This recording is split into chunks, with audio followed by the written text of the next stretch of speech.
Hi, நம்ம இன்றைக்கி நித்திலாஸ் கிச்சனில் உருளைக்கிழங்கு பட்டாணி குருமா எப்படி பண்ணுறதுன்னு பார்க்கலாம். இப்போ அதுக்கு என்னென்ன இன்க்ரீடியன்ட்ஸ் தேவைன்னு சொல்கிறேன். இப்போது நான் 2 மீடியம் சைஸ் உருளைக்கிழங்கு எடுத்திருக்கேன். அதை வந்து இந்த மாதிரி சைஸில் கட் பண்ணி வச்சுக்கோங்க. அப்புறம் ஒரு தக்காளி, ஒரு பெரிய வெங்காயம் கட் பண்ணி வச்சுக்கோங்க. ஒரு 3 ஸ்பூன் அளவுக்கு இஞ்சி பூண்டு பேஸ்ட் வந்து அரைச்சி வச்சுக்கோங்க ஃப்ரெஷ்ஷாக. இப்போ அடுத்தது கொஞ்சமாக கொத்தமல்லி, கொஞ்சம் கருவேப்பிலை, கொஞ்சம் பச்சைப்பட்டாணி, இந்த மாதிரி 3 தேங்காய் பதை எடுத்திருக்கேன் இந்த சைஸில். இதை வந்து இந்த மாதிரி பொடியாக நறுக்கி வச்சுக்கோங்க. தாளிக்கிறதுக்கு ஒரு பட்டை, கொஞ்சம் சோம்பு தாளிக்கிறதுக்கும் இதில் மீதி கொஞ்சத்தை வந்து அரைக்கிறதுக்கும் வச்சுக்கலாம். 2 கிராம்பு. இப்போது தேவையான அளவு எண்ணெய் ஊற்றிக்கோங்க. எண்ணெய் சூடானதும் நம்ம வந்து சோம்பு சேர்த்துக்கலாம். பட்டை சேர்த்துக்கோங்க. கிராம்பு சேர்த்துக்கோங்க.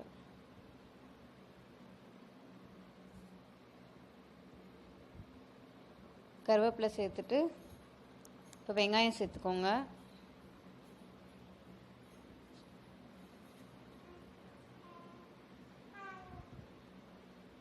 சேர்த்துட்டு இது நல்லா வதக்கிக்கோங்க வெங்காயத்தை.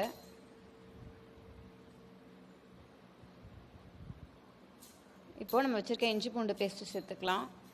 சேர்த்துட்டு இதோட பச்சை வாசனை போகிற வரைக்கும் நல்லா வதக்கிக்கோங்க.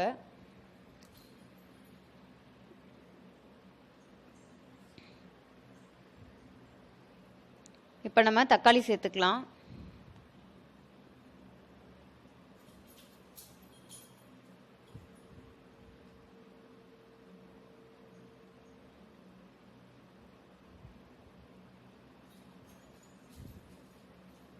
இப்போ இதில் தேவையான அளவு உப்பு சேர்த்துக்கோங்க. நம்ம தக்காளி சேர்த்தோடனே உப்பு சேர்த்தோன்னா தக்காளி வந்து சீக்கிரமாக வதங்கிடும்.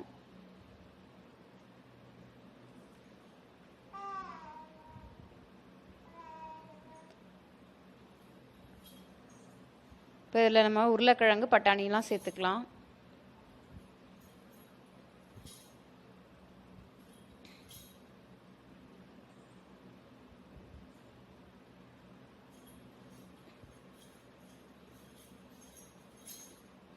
இப்போ இதை வந்து ஒரு 2லேருந்து 3 நிமிஷம் வரைக்கும் நல்லா வதக்கிக்கோங்க.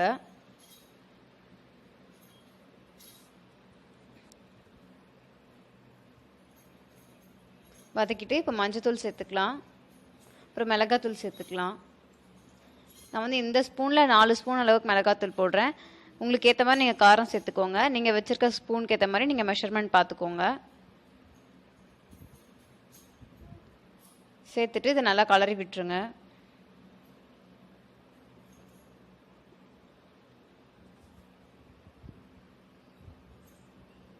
இந்த மாதிரி கலரிட்டு நம்ம வந்து தேவையான அளவு தண்ணி சேர்த்துக்கலாம். இதில்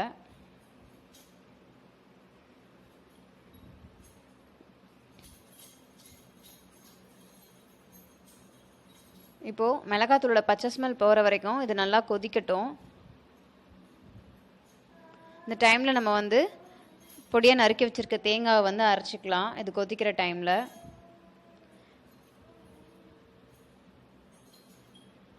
அதுக்குள்ளே காயும் கொஞ்சம் வெந்துடும். இப்போது 10 மினிட்ஸ்க்கு அப்புறம் குழம்பு நல்லா கொதிச்சிடுச்சு. மிளகாத்தூள் ஸ்மெல் வந்து சுத்தமாக போயிடுச்சு. இப்போ நம்ம அரைச்சி வச்சுருக்க தேங்காவை இதோட சேர்த்துக்கலாம்.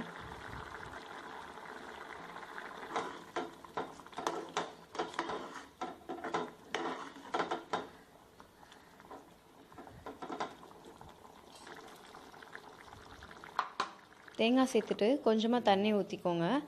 இது அப்படியே ஒரு 3 மினிட்ஸ் இருக்கட்டும் சிம்மில். இப்போது தேங்காய் ஊற்றி 3 மினிட்ஸ் ஆகிடுச்சு. இப்போ நம்ம வந்து குக்கரை மூடி விசில் போட்டு வச்சிடலாம். 2 விசில் வச்சுருங்க போதும். இப்போது 2 விசில் வந்து ஆவி சுத்தமாக அடங்கிடுச்சு. நான் ஸ்டவ்வை ஆஃப் பண்ணிவிட்டேன். இப்போ இதில் கடைசியாக கொஞ்சம் கொத்தமல்லி சேர்த்துக்கோங்க. இது வந்து இட்லி, சப்பாத்தி, தோசைக்கெலாம் ரொம்ப ரொம்ப நல்லாயிருக்கும். நீங்களும் செஞ்சு பாருங்கள். செஞ்சு பார்த்துட்டு உங்களுக்கு இந்த ரெசிபி பிடிச்சிருந்ததுன்னா நித்திலாஸ் கிச்சனை மறக்காமல் சப்ஸ்கிரைப் பண்ணுங்கள். உங்கள் கமெண்ட்ஸ் என் கூட ஷேர் பண்ணிக்கோங்க. தேங்க்யூ.